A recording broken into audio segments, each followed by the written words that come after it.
হারাম শরীফের মধ্যে হাঁটুর উপরে এরকম কাপড় তুলে এহরামের বসে আছে এরকম করে।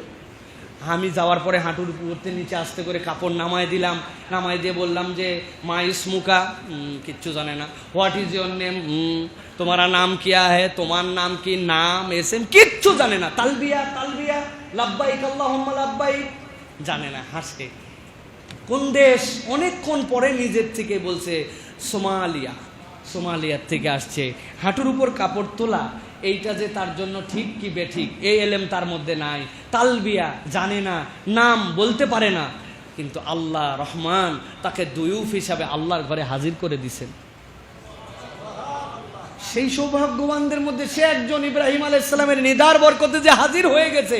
এই বিশ্ব সম্মেলন যেখান থেকে আপনার সভ্যতা, আপনার সংস্কৃতি, আপনার কৃষ্টি আপনি সব কিছু জেনে আসতে পারবেন, অন্তরে একটা ফিল নিয়ে আসতে পারবেন। সাদা হোক, কালো হোক, সুন্দর হোক, অসুন্দর হোক, শিক্ষিত হোক, অশিক্ষিত হোক, এই হুদুদে হারামের মধ্যে যারা আছে এরা আমার ইমানি ভাই। আল্লাহ ইমানদারকে কত ধরনের বানাইছেন, সুবহানাল্লাহ।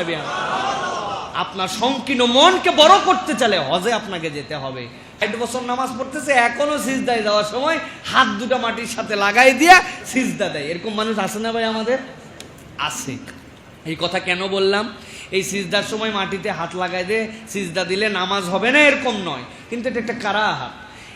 তো 50-60 বছরে একটা মানুষ সিজদা ঠিক মতো দেওয়া শিখলো না, আর সেখানে 50-60 বছরে একবার হজ করতে যাচ্ছে। আপনি চিন্তা করেন তো, একবার হজ করতে যাচ্ছে, তাহলে তার কত জানার গ্যাপ আছে, কত নলেজ তার নিয়ে যেতে হবে। মানুষ কিন্তু কেবলমাত্র টাকা জমা দিল আর হজের উদ্দেশ্যে বিসমিল্লাহ তাওয়াক্কালতু আলাল্লাহ বলে বের হয়ে গেল।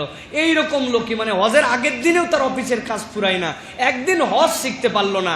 হজের ফরজ কয়টা জানে না, ওয়াজিব কয়টা জানে না, সুন্নত কয়টা জানে না, এহরামের সুন্নত কি তাও জানে না। এরকম লোক আছে না ভাই? আছে। কিন্তু তাহলে হজের একটা বেসিক জ্ঞান আমাদের অর্জন করতে হবে, একটা ট্রেন আপ হয়ে আমাদেরকে যেতে হবে। শত শত হাজি বাংলাদেশের যারা মক্কা শরীফে যায় তসবিহ নিয়ে টিপে সুবহানাল্লাহ আলহামদুলিল্লাহ বলে, আলহামদুলিল্লাহ ভালো, কিন্তু আর এনার্জি থাকে না। কেন এনার্জি থাকে না? এই বেচারি গেছে কোরআন নাজিলের জায়গাতে, যেখানে আল্লাহর কোরআন অবতীর্ণ হয়েছে, কোরআনই পড়তে জানে না। ওই হাজি কাবা ঘরে বসে থেকে কেমন করে তার টাইমকে এনজয় করবে বলেন তো ভাই? কেমন করে তার টাইম এনজয় করবে? কোরআন পড়তে জানে না। হাজি সাহেব চলে গেছেন, তারপরে আল্লাহ রাব্বুল আলামিন নিয়ে যান। এই জন্য বলবো, 1 নম্বরে হাজিদের অনেক ট্রেনিং দরকার, অনেক প্রশিক্ষণ দরকার। দিবে কে এই প্রশিক্ষণ আর ট্রেনিং? প্রিয় ভাইরা, এটা দায়িত্ব ওলামায়ে কেরামের, প্রত্যেক ইমাম খতিব তাদের দায়িত্ব।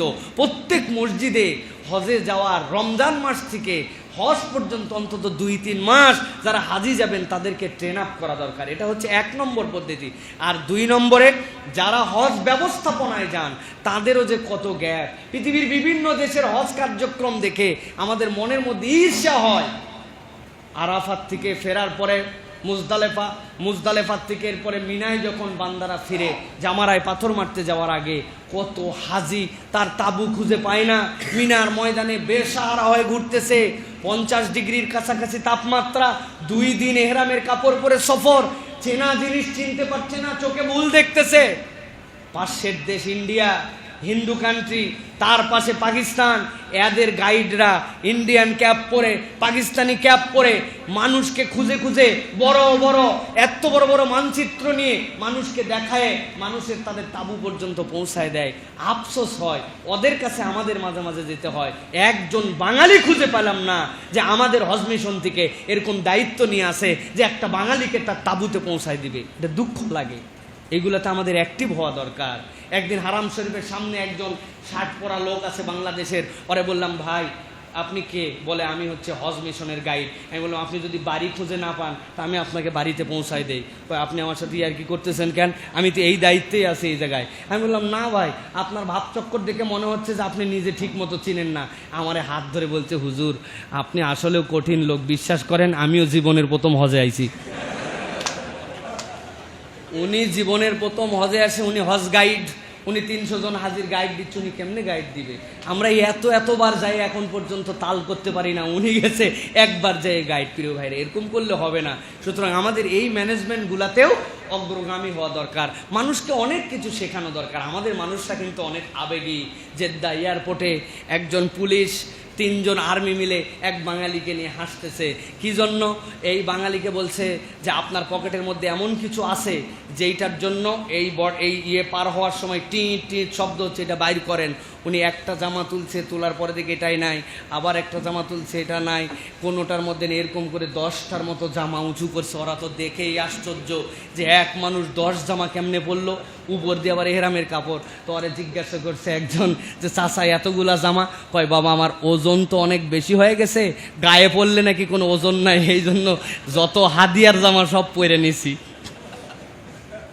তা আমাদের মানুষরা সরল মানুষ, আমাদের মানুষরা অনেক বেশি সরল মানুষ আলহামদুলিল্লাহ। তো এই মানুষগুলোকে ট্রেন আপ করাতে হয়, এই মানুষগুলোকে শেখাতে হয়, এই মানুষগুলোর জন্য গাইড দিতে হয়। কিন্তু আমরা দেখতে পাই যে আমাদের এই গাইডগুলো প্রপার হয় না। তারপরেও বলবো আলহামদুলিল্লাহ, আল্লাহর ঘরে আমাদের জন্য যাওয়া এবং আল্লাহর ঘরে যাওয়ার মতো মন মানসিকতা নেওয়া আমাদের জন্য অত্যন্ত জরুরি। হৃদয়ে যদি আপনার এই আকর্ষণ জাগ্রত হয় তাহলে আপনি খানায় কাবায় যাওয়ার জন্য বারবার রেডি হবেন।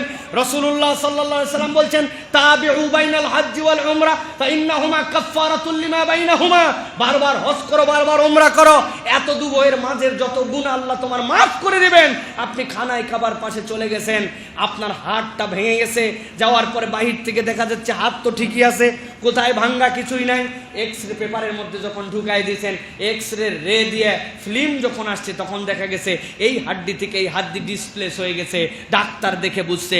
আপনি যখন খানায় কাবার পাশ দিয়ে ঘোরেন, খানায় কাবায় যে সালাত আদায় করে তার প্রতি রহমত হয়, খানায় কাবায় যে তওয়াফ করে তার প্রতি আল্লাহর রহমত আছে, খানায় কাবার দিকে যে কেবল তাকায় থাকে আল্লাহর রহমত তার উপরেও আসে।